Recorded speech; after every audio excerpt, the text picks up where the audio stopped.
How are you all doing? Good. I was so inspired by Janina's presentation this morning. Thank you. That was beautiful. And I have like ideas and things, gears turning in my brain for planning for this next year. And I was really thinking about my walls. Anyway, but it was all very good.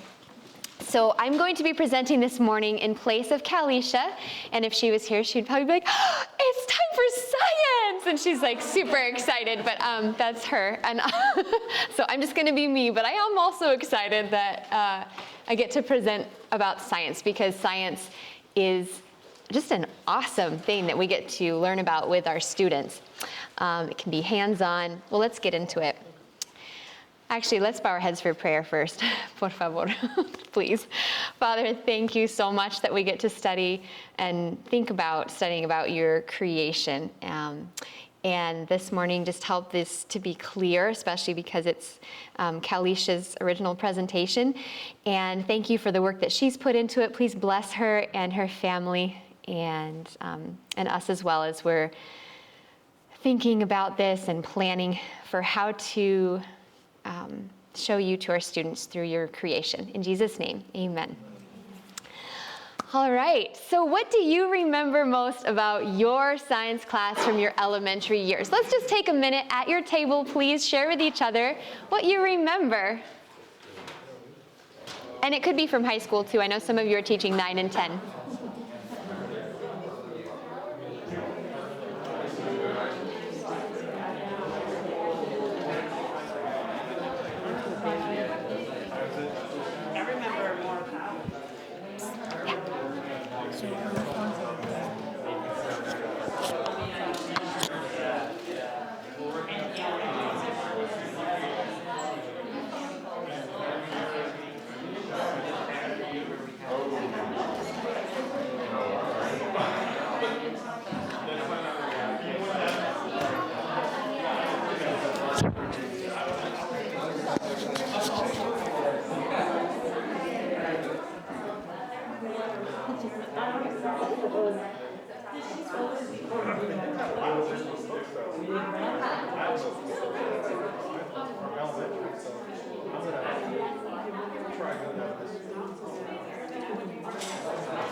Okay, we're going to take about 10 more seconds just to wrap up our discussion. I know it's short.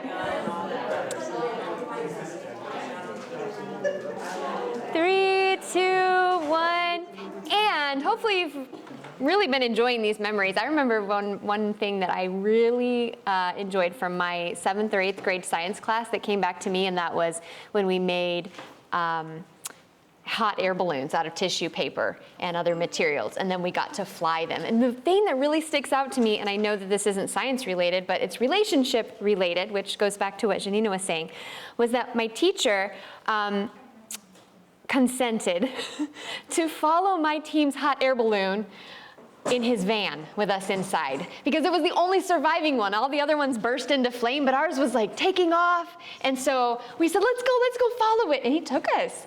And I don't know, that was amazing to me. I love that. So I just remember the thrill of discovery. So hopefully you guys came up with some good things. Was anyone sharing an experience that was not hands-on? I don't see any hands. Same for me. Where there's no student engagement, there is no learning. So we want to think about how we can engage our students. The place to start for a lot of the science materials is the Adventist Education website.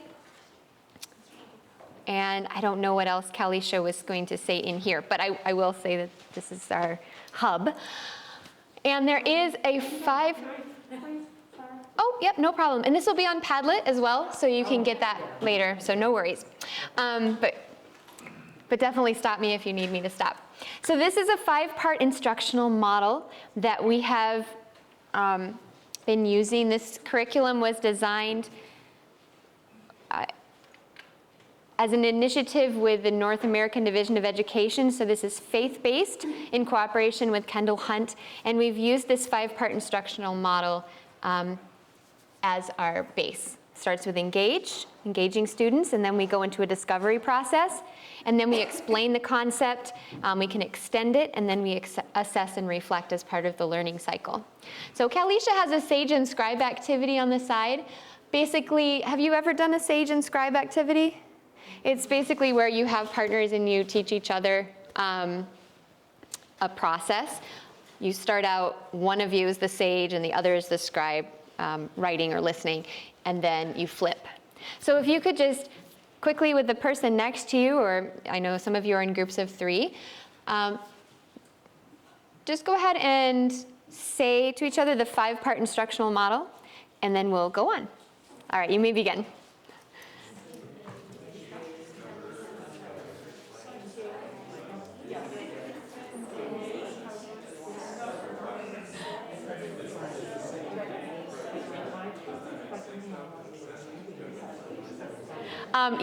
Yes. I heard some of you say, isn't that 6? Well, yes.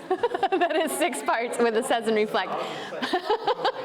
But that's kind of combined. Okay, thank you for doing that. That was a very simplified, modified Sage and Scribe activity. If you want more information about the more robust Sage and Scribe activity, you can Google it. It's a great way to have your students be teachers, which is, of course, the way we learn best is by teaching. Okay, so in the science curriculum, the By Design science curriculum, in every book, every student's edition, and teacher's edition, of course, you'll see these landmark icons. And these are kind of your keys to your roadmap. There's the By Design logo. There's Scripture Spotlight. Whenever you see that icon, there's a scriptural connection, a verse that connects with the topic you're learning. Biblical faith connection, similarly, it doesn't connect you right to like the Bible verse, but it has a faith connection concept. Called to serve is a way that service can connect, and then we have focus on health and science journal. So when you see those, that's just kind of your key there. Think about which icon you are most excited about using. I really love that our curriculum has all of these faith connections that are right there for us to look at. Now, you may have obviously some other ones that come to your mind that God brings to your mind as you're planning, but these can serve as a springboard for that, and I love it. Okay, so when we're talking about science and planning for science in our classrooms, those of you who are teaching in a one-room school, or if you're teaching grades 5 through 8, or grades 1 through 4, you can find a multi-grade cycle. I know not all of you are teaching that way, so I'll get to that in a minute, but for those of us who teach in the smallest setting, this is very helpful to us. We take all of the concepts from grades 5, 6, 7, and 8, and we reach all of those concepts and learn them all over the course of 4 years. And this is the way it's set up in the front of each teacher's guide. There is a table of contents that's color-coded, just like the slide is color-coded here. So cycle 1 is blue. That's like year 1. Cycle 2, the next year is yellow. The next year is red. And the next year is green. And I'll show you where to know which cycle we're on. Well, this year we're on cycle 1, but there's a place you can find that online. So same thing with grades 1 through 4. And only those of you who are teaching 1 through 8, or K to 8 or whatever, or 1 through 4, or 5 through 8 will use these. If you're teaching a combo with 2 grades, like 3 and 4, or 5 and 6, you will not use these, so don't worry about these, okay? Yep, so this is only if you're teaching all 4 grades, or all 8 grades, that you'll want to use this rotation. Yep. This is another view of the grades 5 through 8 detailed table of contents if you're teaching 5, 6, 7, and 8 together.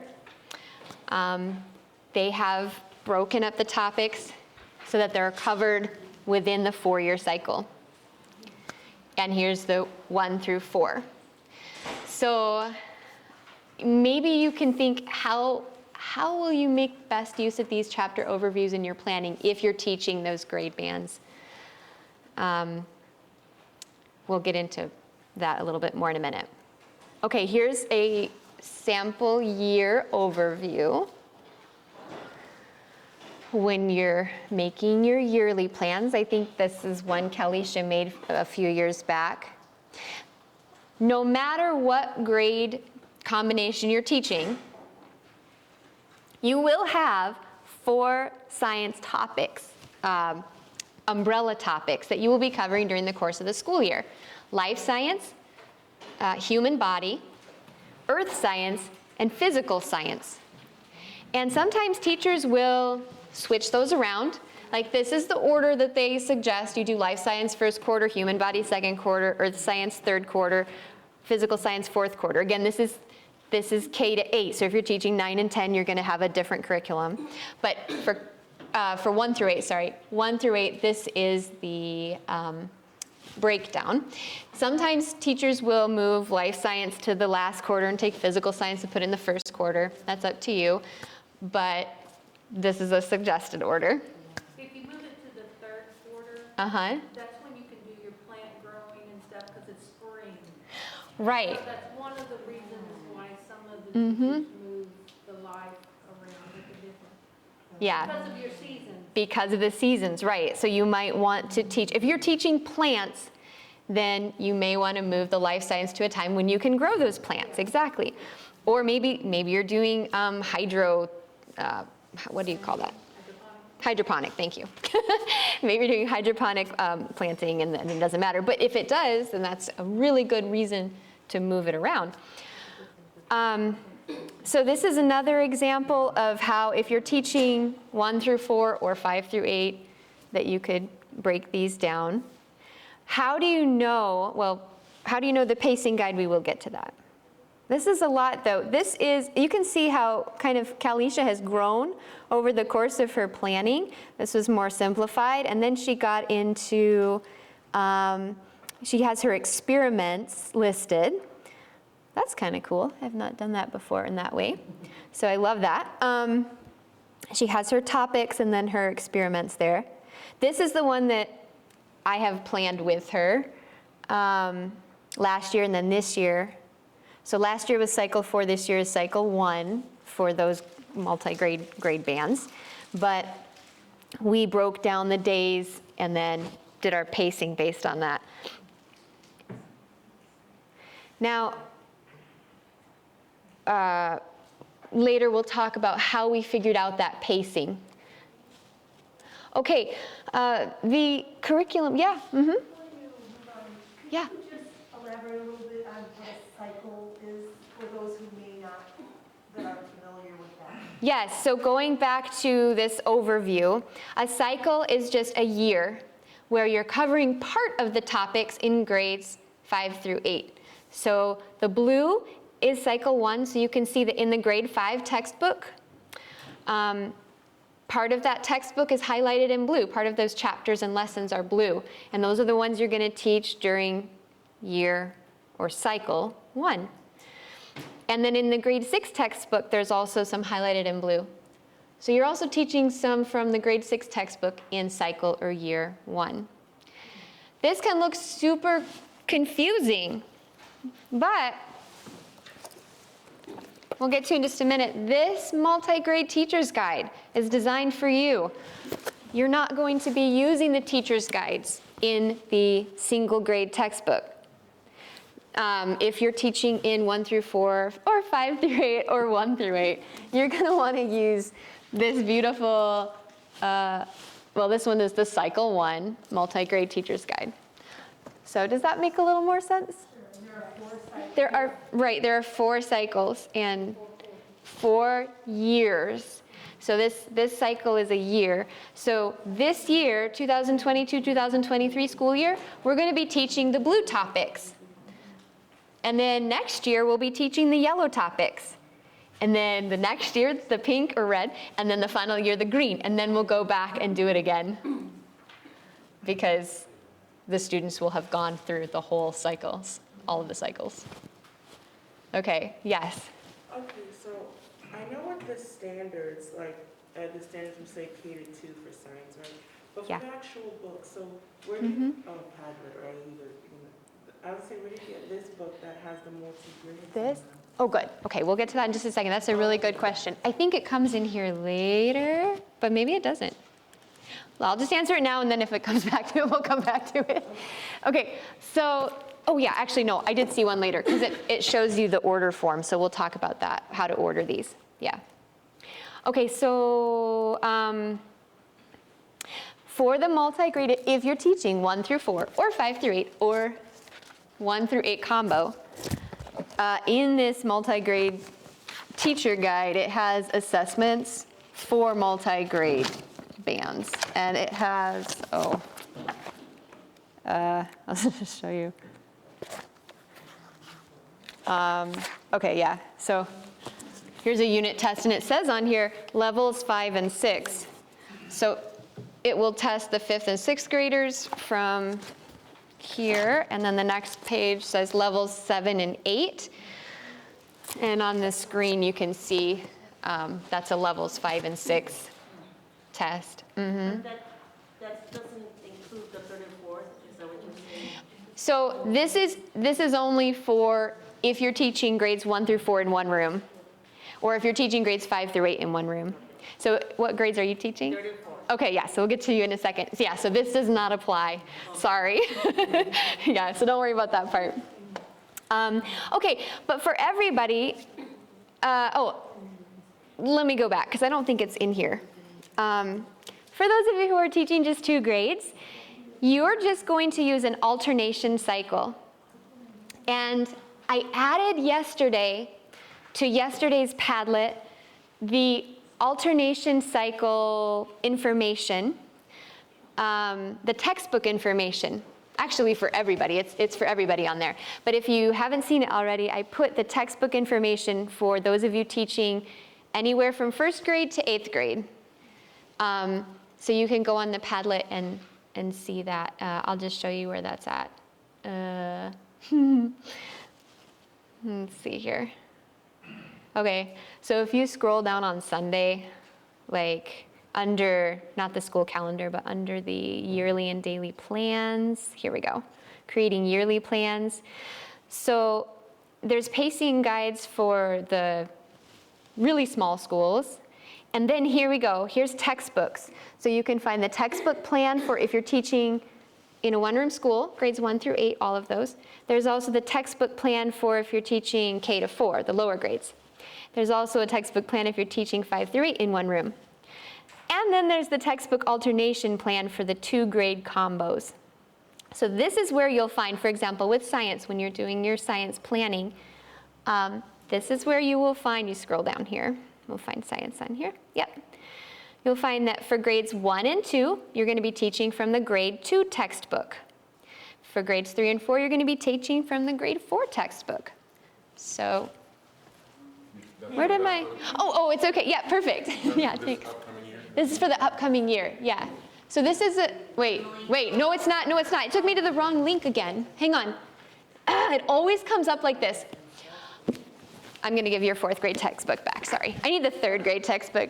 Thank you. Okay, so I thought I had fixed this. That's why I was just reading it verbatim. But apparently, every time you go to this link, it gets you onto the even year cycle. This is not an even year, it's an odd year, right? Because it ends in 2023. So you have to make sure that this is toggled over to odd. So I'm so sorry. I had toggled it, and then I put the link in, but whatever, it just automatically goes back to even year.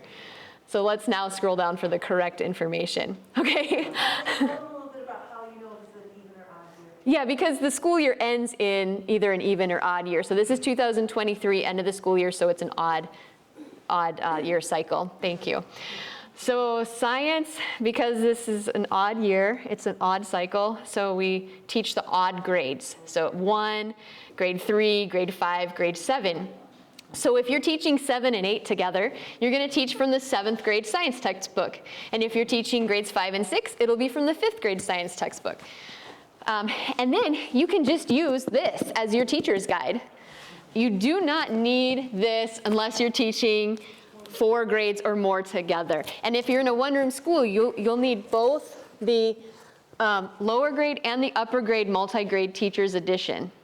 You will not, I mean, you'll want this, I guess, you can use this, but not for your main planning. You're gonna use this if you're in like a small school. Okay, but yeah, if you're an alternation combo with 2 grades, thank you. You'll just use those. Okay, so let me go back. Did that make sense so far? Okay. All right, so this is a page from the multi-grade Teacher's Edition. And this multi-grade Teacher's Edition has pacing in it.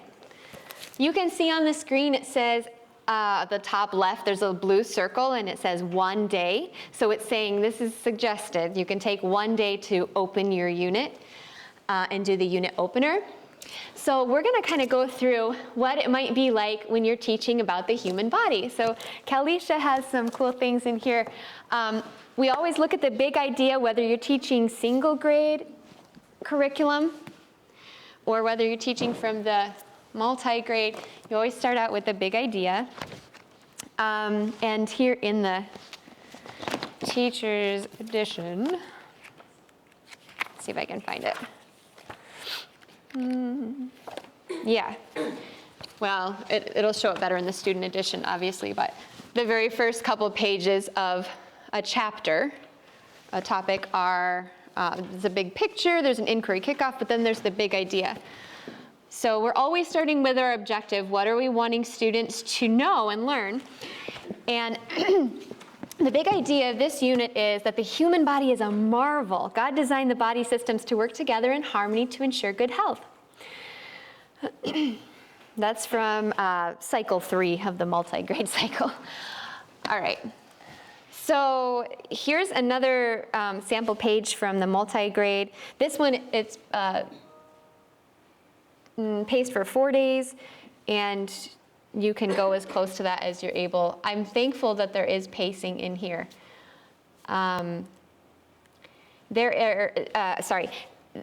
This, as well as the regular Teacher's Editions, will show you the 5 phases in those red ovals. You can see like they're starting with the engage, and then they go to the discover.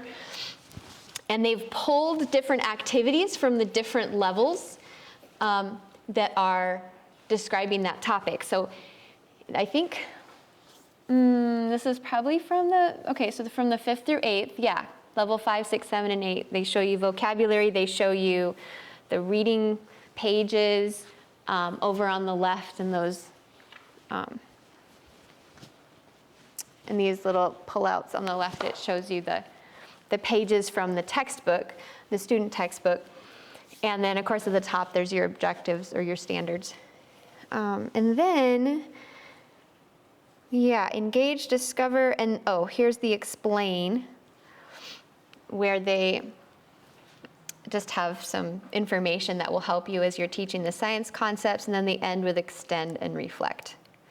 So that's just a look especially for tables 1 and 2 that are teaching bigger grade bands. This is what your Teacher's Edition will look like. Okay, so this is what you plan from. You're not going to plan from this. Okay, just from this. I know I'm saying this multiple times, but this can be confusing. Okay, so I already showed you this, the alternation cycle, where you can find your textbooks that you're using. And this is for this year, grades 1 and 2 are doing first grade book, etc. For secondary, I don't know that much about secondary. I don't know how you're going to do 9 and 10. Does anybody else know that? Dr. Horton, do you know how which they do which year? How do they find that? Yeah, so there's sort of an alternation plan as well. I only have one person, so I will work with him. Okay, perfect. Thank you. That's good. Okay, so if we're studying about the human body and we're doing an inquiry kickoff and we're discovering about the human body, it's always fun to do an experiment, right?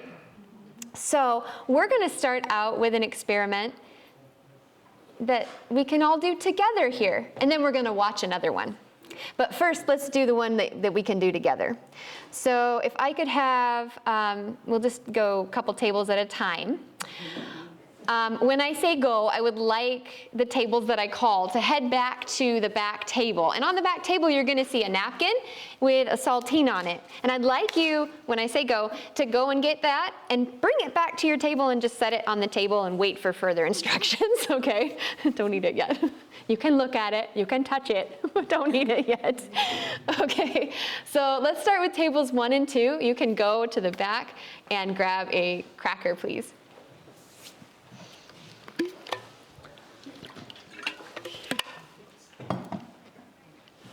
Okay, thank you. Tables 3 and 4, if you could head to the back and grab a cracker.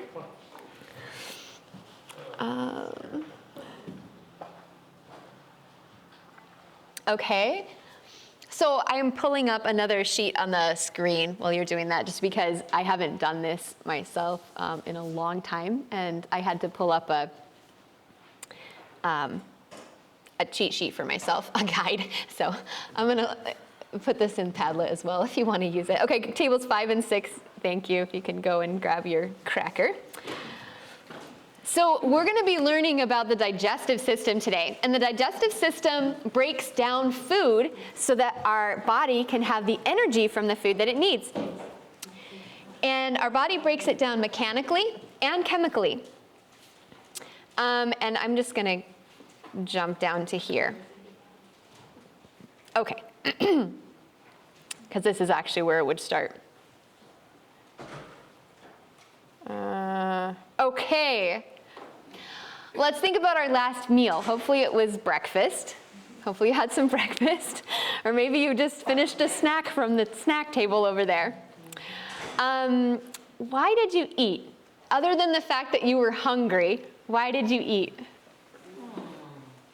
a long time till lunch. Okay, so you're planning ahead.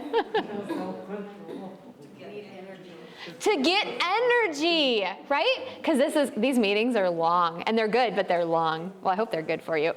But your brain needed energy.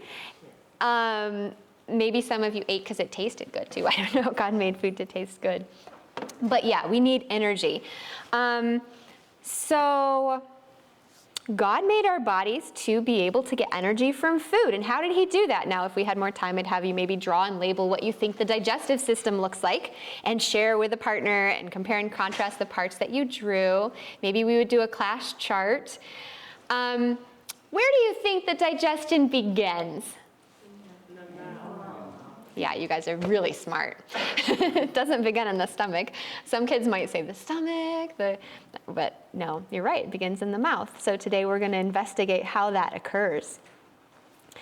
So again, if we had a little bit more time, we would look at how our teeth and tongue help in digestion, talk about it some more. But you know, our teeth help physically break down the food, right? Because when you chew, you're tearing it, and you're smashing it, and your tongue is mashing it all up. What else helps break down the food in your mouth besides your teeth and your tongue? Yeah, exactly. So the saliva, is that a physical thing?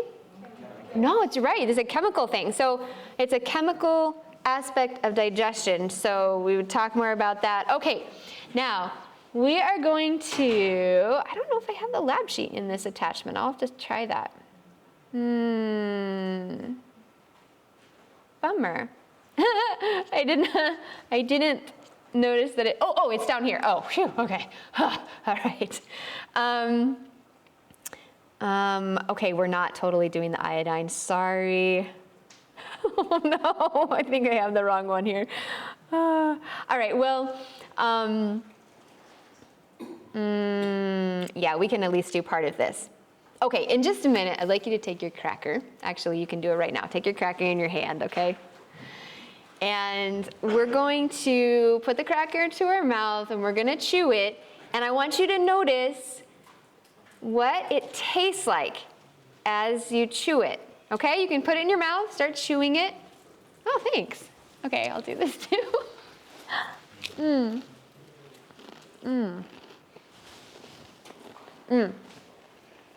This isn't salted.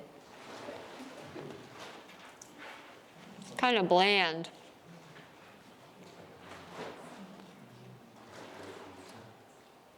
Mm. Hmm.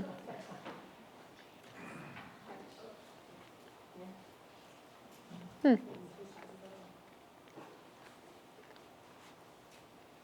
Hmm. Did you notice anything about the taste changing as you chewed it?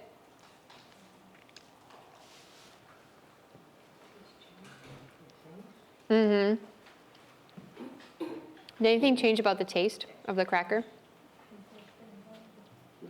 Depending on what part of the tongue it was on, it's interesting. Well, that's a good thought. They have to give me another one. As I was, did anybody else notice that it went from kind of bland to kind of sweet? More pronounced. The sweetness was more pronounced. Thank you. It wasn't as pronounced in the beginning. But it should have started to taste sweet because, and you can talk to your students, that amylase, the enzyme that's found in your saliva, converts the starch to sugar as you start to digest your food. So you can maybe tell a little bit of a subtle change as the cracker starts to be digested. That starch is converted into sugar, and you can start to taste that sweetness of the sugar. Isn't that cool? Going too fast. You need another cracker. We can get you another cracker. Yeah, so not having really done this before, I guess I should have said, hey, you know, chew slowly and really notice the taste. So I'm learning too. Okay. Oh, man. All right, so then you talk about what happened to the cracker. You mechanically broke it down into small pieces, and then you chemically broke it down. Starch to no starch. Okay. Do you notice that with bread or potatoes or pasta? Next time you eat plain, I don't know. See if that works. Okay, so another experiment that's really cool that Kalisha normally does live and in person, she's really good at it, is digestion in a bag. But we're gonna watch a video about it since she wasn't able to be here today and bring her materials. So hopefully you can enjoy this. Uh-oh, I don't know how to, well, I don't know how to do the volume on here. I don't know if this will come through. Does it? Okay, yeah, I'll try it.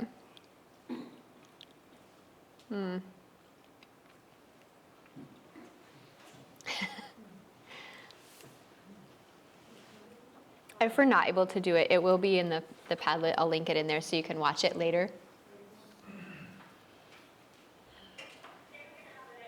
Hey, it did. It's coming, I think. I can't control it on here at all, though. I'll go back. I thought it was. I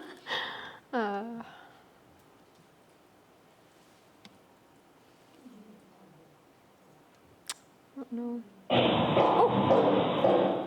Wow. Her footsteps. So digestion all starts in the mouth. And the first thing we need is saliva. Now we produce between 1 and 1.5 litres of saliva every day. Not much compared to a cow who produces up to 190 litres of saliva every day. Then that goes into the mouth. Wow. Now, the food we eat is too large for us to swallow. So we need to break that down into smaller pieces. And that's where our teeth come in. Now, if you look at this set of teeth, you can see that the top teeth here have quite a sharp edge. These are called incisors, and we use that sharp cutting edge to cut our food into smaller pieces. And I've got a pair of scissors to mimic those teeth. So we chop up our food into smaller pieces. Banana. And chocolate bar.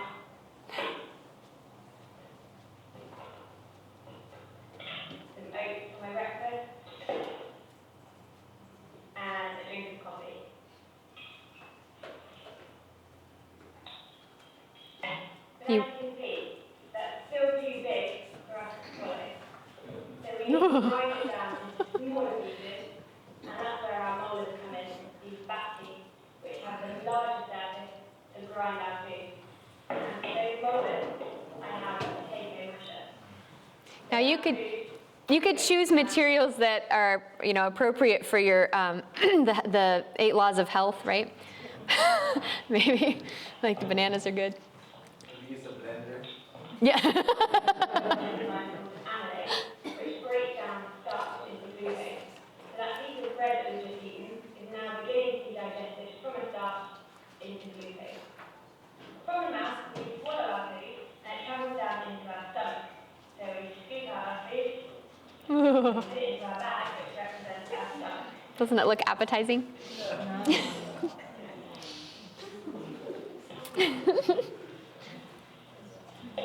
And you can imagine doing this live with your students, right? They're gonna be like, oh, it's so gross. Yeah, I know. We have two enzymes, protease. Protease breaks down protein into amino acids. So then that goes. So you've got more chemical digestion going on here. The trouble is protease likes to work in acidic conditions. So in the lining of our stomach, we have 35 million glands which produce acid. This acid provides the correct pH for the protease to work. The stomach also is a muscle, so the muscle contracts and relaxes, providing a mechanical motion to mix the food and the enzymes all together.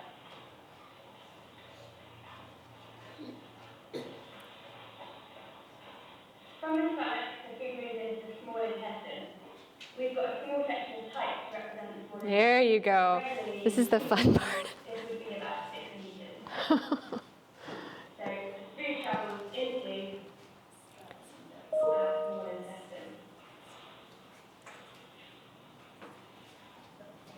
intestine. Ugh. I still remember Callie doing this last year. And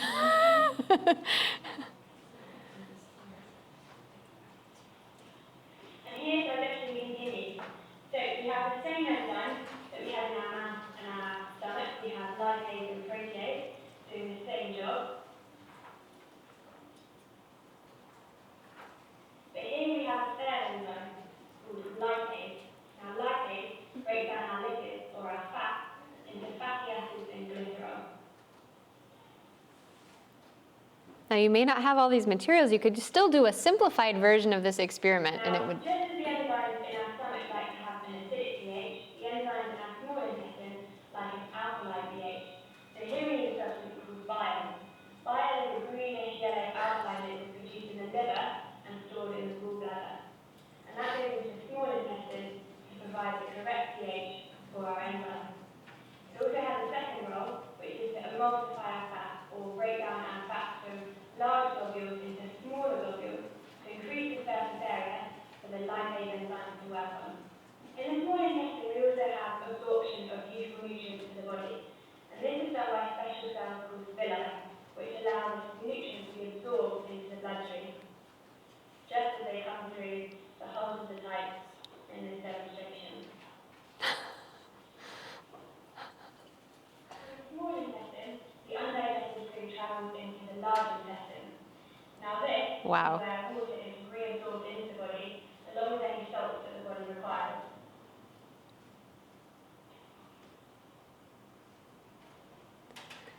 The water has been absorbed into the teacup, and we're just left with the undigested food. From the large intestine, the food travels into the rectum, which is where our feces is stored before it exits through the anus. So all that's left to do is cut the anus and go to the food. There you go.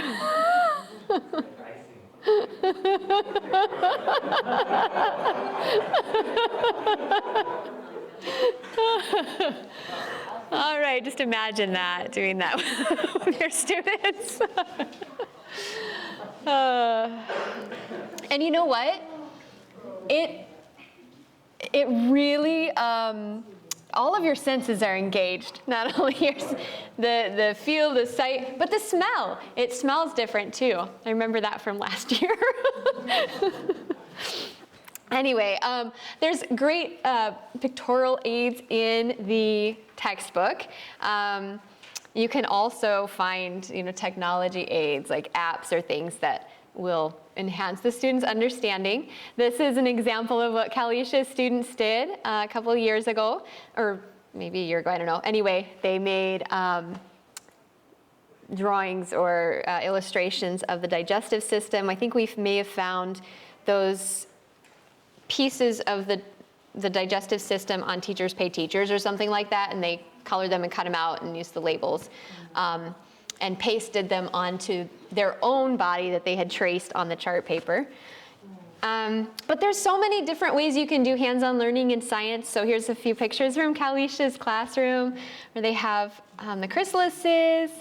Looks like, I don't know why that guy's in a mask like that. I wish he was here to explain that part. Yeah. Gardening, she does gardening with her students. She collects sap and they make maple syrup. They boil it down and you can see the labels that she has for her school there. Charlotte Adventist Christian School, Promise Tree Maple Syrup.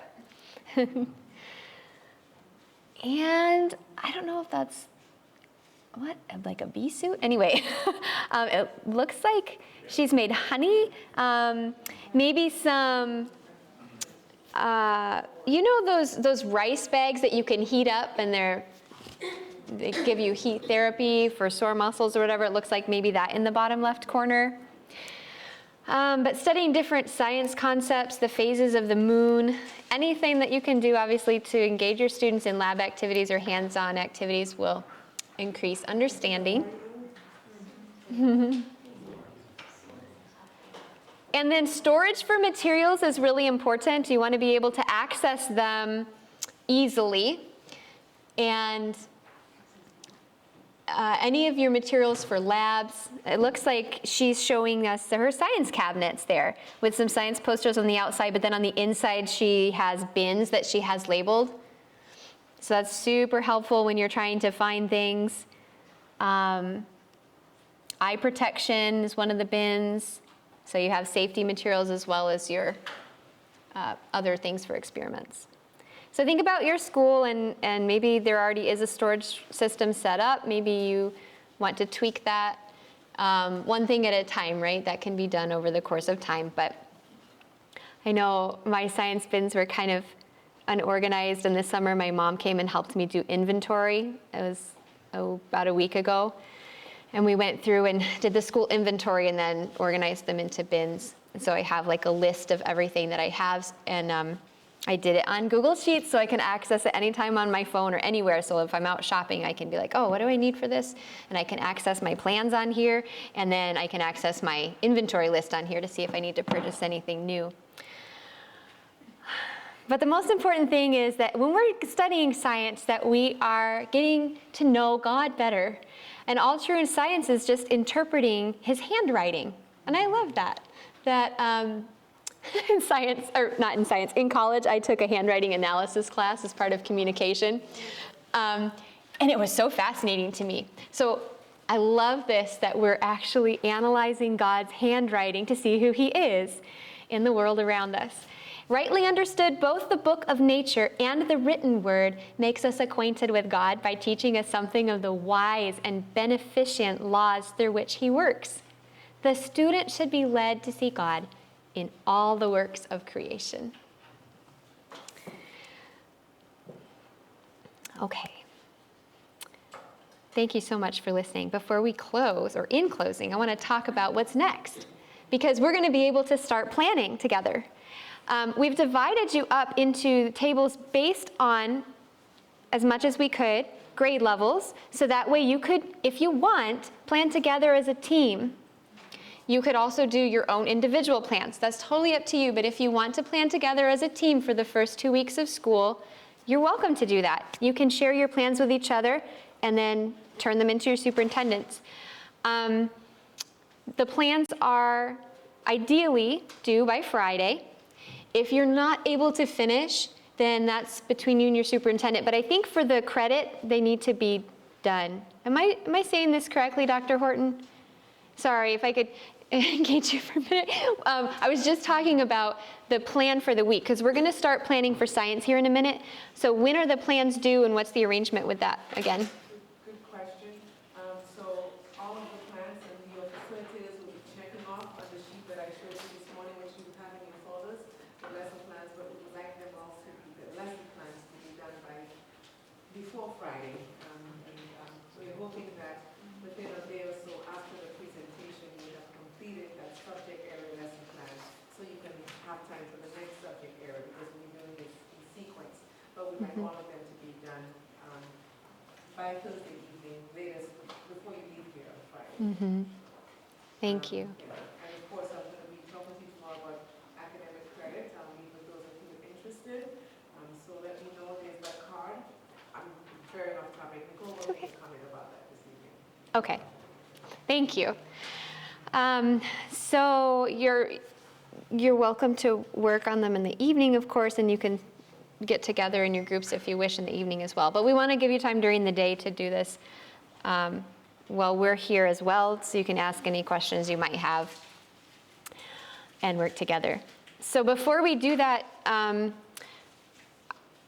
where are the pacing guides for your yearly plans? Because we want to start with the yearly plan before you delve into the daily plan, right? So where can you find the pacing guide? So for cycle 1, multi-grade, if you teach 4 or more grades in one room, your pacing guide is in here. Of course, you already know that there's 4 topics for 1st through 8th grade at least. So there's life science, physical science, human body, and what am I missing? Earth and space, thank you. So those are the 4. So you know that each quarter needs to be focused on one of those. So you can't, you don't want to go beyond the quarter. The MAP test, the benchmark testing, beginning, middle, and end of year, has questions devoted to all 4 of those. And of course, we want students to learn about all 4 of those. So that's kind of your pacing overview. But then in the multi-grade, it will give you, like we saw in the slides, for each section, a suggested number of days. And so you can use that when you're planning for your year. Also, so when you're fitting it into your school calendar, you're looking at this. Also for the single grade, 2 grade combos, but you're teaching out of a single textbook this year. I'm really sorry, you guys, but it doesn't have a pacing guide. We were looking and we couldn't find one. So if you've already tried to look and you couldn't find one, we couldn't either. So you're going to need to take your unit, look at your quarter, and look at the number of lessons / days for review, assessment, number of chapters and lessons, and fit those in. But this is found in the very beginning of the book. So it's like this one is VI, so 6 in the beginning. But like just, if you turn over 5 or 6 pages, you'll see your table of contents, and you're going to use this to create your own pacing guide. Remember, please remember that when you're planning, you're focusing on the objectives that the students need to learn. So not just like, okay, I want to do lesson 1, lesson 2, lesson 3, but you're looking at the objectives to see what do they need to know, and then you can plan your reading activities, direct instruction around that. So. I found pacing guide in mine. I've got. What? This one. Yeah, where? So it's by the chapter, every chapter. So for example, on page 14A. Where? Oh, there is one. Oh my stars. That's so funny, because when we were looking, I was like, I think there's one in here somewhere, and I couldn't find it. Thank you. At the beginning of each chapter. Oh my goodness. And it's so confusing because it's after the unit opener. So I was like looking before it. Okay, so thank you, praise God. So in this book, it's page 14. But look, it's right after the it's right after every unit. Well, I should say it's right before every chapter in the unit. Wow, how did we miss that? So it's right before, yeah, thank you. Chapter pacing guide is in here, right before every chapter. I was like, I was flummoxed. I was like, how can they not include that? So glad that I was just missing it. All right, obviously I have not used these. I have used this, so thank you. Yeah, so there is pacing. I'm gonna edit this slide right now. There is a pacing guide for alternation combos found in the Teacher's Edition before each chapter begins. Okay, remember for 2 grades, you're gonna go to the alternation cycle. For 2 grades, you're gonna go to the alternation cycle and you're gonna look. If you're teaching 3 and 4, you're gonna teach the grade 3 textbook. You're gonna teach the odd year textbooks. So use that pacing guide from the odd year textbooks. Yes? I'm sorry, I have so many questions. That's good. I'm hearing about for like, Okay, we have a question up here, and I just want to ask that if we could pause our reflections and conversations for just a minute so that we can hear together in case it's relevant to you. We're going to break up into planning groups in just a few seconds here. Just a couple more things before we do that. Yep. so I'm hearing for like the plan for if you have 2 grades or 4 grades. We're over here looking at 3. Oh, What yeah. kind of are- yeah. Okay. So you can do it on a 3-year cycle. It depends on what's been done in your school in the past, though, too. So you're going to want to check and see if you don't already know, like, what did the teacher do last year? So that way you can continue on the cycle that's been done at your school. Yeah.